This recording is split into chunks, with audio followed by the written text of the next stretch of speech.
ఓ బిట్రగుంట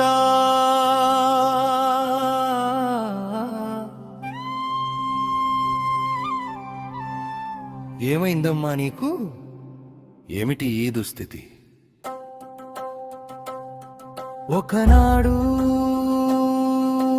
పెద్ద పెద్ద క్వార్టర్లతో ఇంగ్లీషు దొరల హవాసమై లిటిల్ ఇంగ్లాండ్గా వెలిగిన నువ్వు ఆంగ్ల విద్య వెలుగుల కోసం ఇంగ్లీషు మీడియం పాఠశాలలు పేరెన్నికగన్న కల్బుల వాతావరణంతో బిలియర్డ్స్ టేబుల్ల సందడి కార్మికుల ఆహ్లాదం కోసం రైల్వే ఇన్స్టిట్యూట్ వైభవం భూలోక స్వర్గంలా మెరిసిన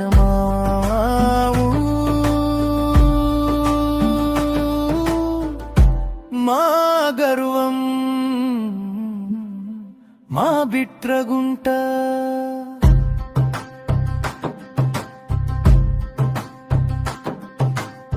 ఆసియాలోనే అతి పెద్ద బొగ్గు ఇంజన్ రిపేరు షెడ్డుతో వేలాది కార్మిక కుటుంబాలకు జీవనాధారమైన నువ్వు మద్రాసు విజయవాడ మార్గంలో గార్డులు డ్రైవర్లు మారే రైల్వే